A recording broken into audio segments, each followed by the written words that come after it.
तुम्हाला पूजा खेडकर प्रकरण आठवतंय का? दिव्यांग असल्याची खोटी प्रमाणपत्र सादर करत तिनं सरकारी नोकरी बळकावल्याचा आरोप करण्यात आला होता आणि याच पॅटर्नचे बरेच जण फॉलोअर्स असल्याची बाब सुद्धा आता समोर आली आहे। पूजा खेडकर पाठोपाठ एका बड्या माजी अधिकाऱ्याच्या मुलानं सरकारी नोकरी मिळवण्यासाठी हाच पॅटर्न वापरल्याचा आरोप होतोय। नेमकं काय झालं आपण पाहूयात या स्पेशल रिपोर्टमधून।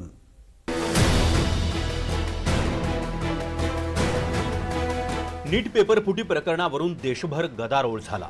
त्यापाठोपाठ राज्यातही सरकारी नोकर भरतीच्या परीक्षेत गैरप्रकार झाल्याचा आरोप होऊ लागलाय।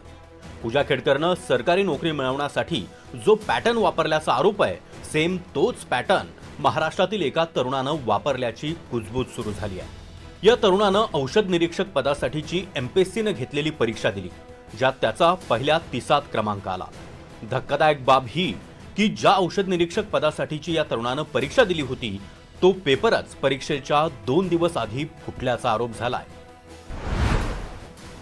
एमपीएससी पेपर फुटी प्रकरण नेमकं काय आहे ते समजून घेऊया। 22 मार्च 2026 रोजी परीक्षा झाली। 20 मार्च रोजीच पेपर फुटल्याचा आरोप करण्यात येतोय। गेस्ट पेपरमधील 70हून अधिक प्रश्न मुख्य परीक्षेत आल्याचा आरोप आहे। पेपर फुटल्याचा व्हॉट्सअप चॅटमध्ये दावा करण्यात आलाय। काही उमेदवारांनी पेपर फुटी संदर्भात तक्रारी केल्या। एमपीएससी आणि एफडीए आयुक्त तुकाराम मुंडे यांच्याकडे तक्रार करण्यात आली आहे। या प्रकरणाचा तपास सीआयडी कडे सोपवण्याचा निर्णय झालाय। या घोटाळ्याची पाळंमुळं थेट सोलापूर जिल्ह्यातील एका बड्या माजी अधिकाऱ्याच्या घरापर्यंत पोहोचताना दिसतायत। या निवृत्त अधिकाऱ्याच्या दोन्ही मुलांनी औषध निरीक्षक पदाची परीक्षा दिली। निकालात मुलाचा आणि मुलीचा असा दोघांचाही पहिल्या 30 नंबर आला। ऐकायला हे खूप कौतुकास्पद वाटेल, पण या मुलीची कॉलेजची मार्कशीट पाहिली की डोळे फिरतील। ज्या फार्मसी कॉलेजमध्ये ती शिकते, तिथल्या लेखी परीक्षेत ती सर्व विषयात नापास आहे। कॉलेजमध्ये नापास होणारी विद्यार्थिनी एमपीएससी मध्ये पहिल्या 30 येते, हे चमत्कारापेक्षा कमी नाही। पण खरी कलाकारी तर तिच्या भावाच्या निकालात झाली आहे। निवृत्त अधिकाऱ्याच्या मुलानं पहिल्या 30 नंबर मिळवला। एमपीएससीला या उमेदवारानं दिव्यांग असल्याचं सांगितलं। लोकोमोटिव्ह डिसॅबिलिटी असल्याचा दावा त्यानं केलाय। अशा दिव्यांगांना चालण्या फिरण्यात अडचणी येतात।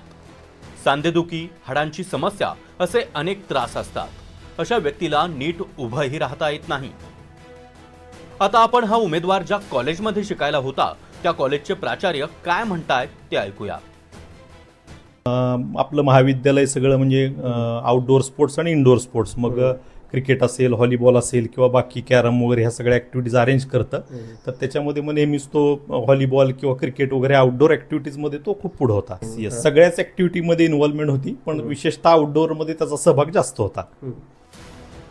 ज्या उमेदवाराला चालायला फिरायला त्रास होतो, तो क्रिकेट आणि फुटबॉल सारख्या मैदानी खेळांमध्ये चक्क ऑलराऊंडर आहे, असं प्राचार्यच म्हणतायत। ज्याला नीट उभं राहता येत नाही, तो फुटबॉलला लाथा मारत मैदानभर धावतो। हाच तरुण दिव्यांग असल्याचं सांगत एमपीएससीची परीक्षा देतो आणि पहिल्या 30 येतो। याला जगातील 8वं आश्चर्य म्हणायचं नाही तर अजून काय म्हणणार?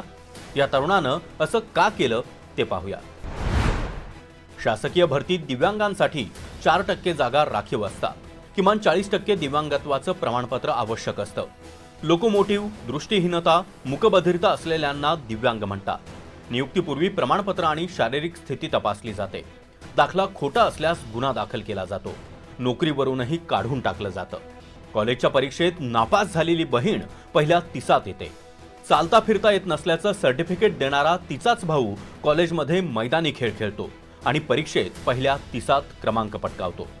आणि हे दोघेही एका माजी बड्या अधिकाऱ्याची अपत्य असतात। हा निव्वळ योगायोग असल्यास हाही योगायोगच समजावा। ओंकार कुलकर्णीसह सौरभ वाघमारे, एनडीटीव्ही मराठी, सोलापूर।